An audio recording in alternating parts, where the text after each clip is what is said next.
Renaissance Europe was a rather violent time to be alive. With families like the Borgias, the Medicis, and other crazy royals in charge, you were lucky to die by natural causes and not a royal command. One of the most infamous popes from this time period was none other than Rodrigo Borgia, who became Alexander VI in 1492. Along with his descendants, most notably Cesare and Lucrezia, who we will talk about more later, Rodrigo was notoriously corrupt and eager to gain power, and his legacy consists of a series of scandals. Perhaps the worst of them all was the so-called Banquet of Chestnuts, which was described by the papal official Johann Burchard, saying, Cesare Borgia arranged a banquet in his chambers in the Vatican with 50 courtesans, who danced after dinner with the attendants and others who were present, at first in their garments, then nude. After dinner, the candelabra with the burning candles was taken from the tables and placed on the floor, and chestnuts were placed around, which the nude courtesans picked up, creeping on hands and knees between the chandeliers, while the Pope, Cesare, and his sister looked on.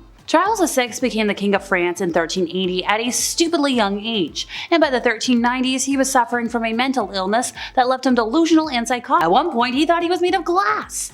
Well, on January 28th of 1393, his wife, Isabeau of Bavaria, held a ball, now known as the Bal des Ardents, to honor the remarriage of a lady-in-waiting. During the festivities, Charles and 4 noblemen dressed up as wild men and danced about. However, the king's brother, Louis of Valois, Duke of Orleans, arriving late and under the influence, carried a torch into the room, despite explicit orders to keep all torches away for safety.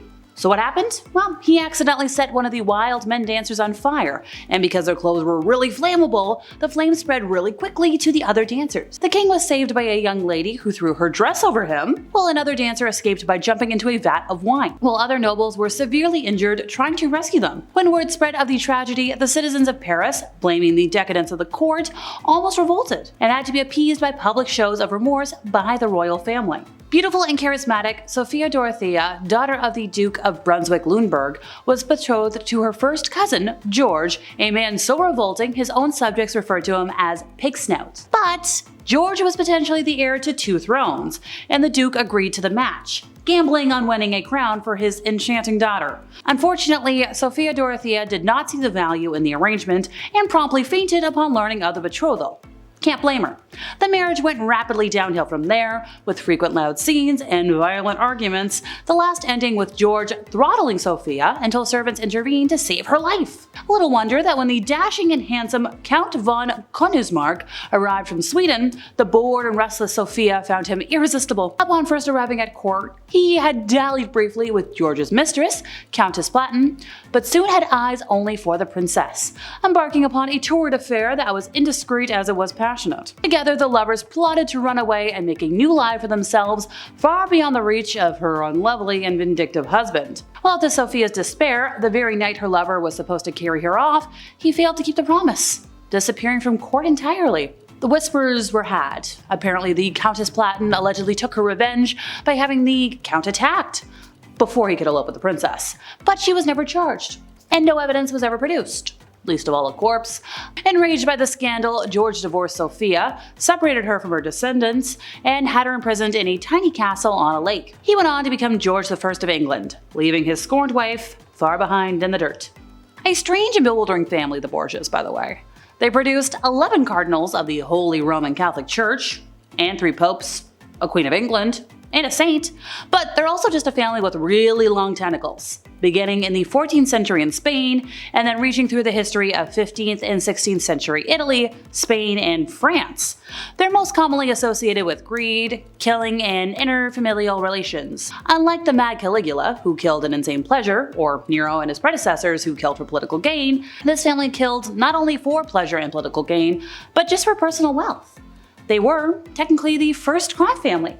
Cesare Borgia, in particular, was a figure of chilling ambition. He ruthlessly expanded the family's dominion through those killings, also through deceit, and strategic marriages. The sheer audacity of his schemes and the ruthless efficiency with which he accomplished them make him one of history's most sinister figures.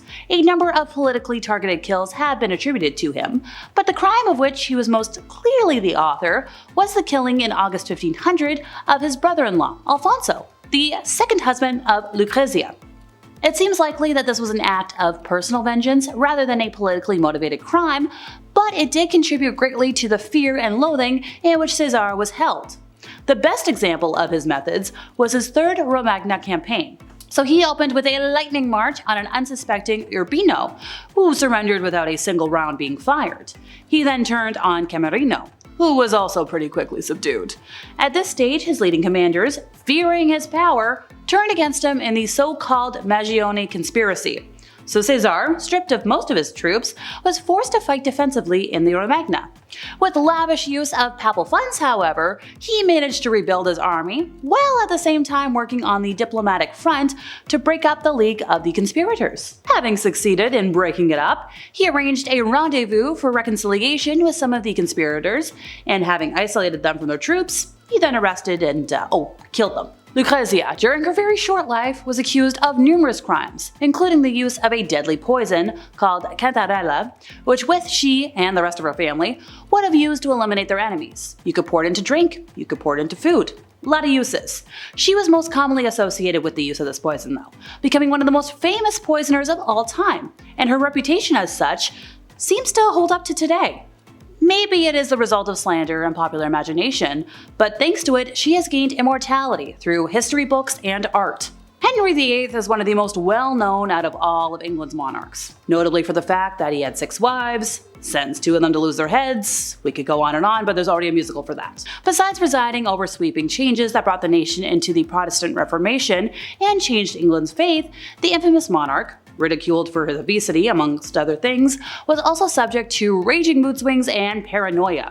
It is estimated that during his 36 years of rule over England, he sentenced up to 57,000 people to death, many of whom were just members of the clergy, ordinary citizens, also nobles who had taken part in uprisings and protests, because if you're against me, you're dead. When Mary I, a Catholic, wished to restore her religion to official status in England after Henry's reign, she did so in a rather violent way. To do so, she was enforcing blasphemy laws against Protestants. She ordered hundreds of folks burned at the stake. But this didn't eliminate any support for the Protestant Church. When Elizabeth I succeeded Mary in 1558, she immediately restored Protestantism to official status and outlawed Catholicism. At its height, Renaissance Florence was a center of enormous wealth, power, and influence. A Republican city-state funded by trade and banking, its gnarly political scene was dominated by rich families, the most famous of which were the Medici family. At the end of the 14th century, this family opened their own bank, and over the next century, they would become the wealthiest family in Europe. Branches were set up throughout the continent, but bad loans and questionable business decisions began to chip away at the bank's fortune. Eventually, the problems got so bad that this family would embezzle money from the Florentine state treasury and even a charitable fund to provide dowries to young women. In 1494, while King Charles VII of France was invading Italy, the bank was dissolved, and Piero de' Medici, known as Piero the Unfortunate, was exiled. And let's end today with the story of poor Caroline Matilda. As a young British princess, she was married off, sight unseen, to King Christian VII of Denmark. A perfectly nice young man, if you forget about his violent temper and fits of madness. In spite of Caroline Matilda's warm charm and natural beauty, the royal marriage deteriorated pretty quickly, along with the king's mental state. His bouts of insanity were treated by a German doctor named Johann Struensee, whose influence stabilized the monarch's erratic behavior. The doctor believed that an improved relationship with his wife would also help the king, and he encouraged the king to behave more kindly towards the queen. And together they worked to enact liberal reforms in the king's name, with the physician eventually acquiring enough power to issue more than 1,000 cabinet orders. Plot made to overthrow the lovers in the king's name. The physician was killed, and Caroline Matilda was divorced from her husband and separated from her beloved offspring, one of whom was likely the doctor's. Thanks to the intervention of her brother, King George III of England, she was sent into exile in Germany rather than imprisoned in Denmark. Well, that's all for today. I've been Alexa. See ya!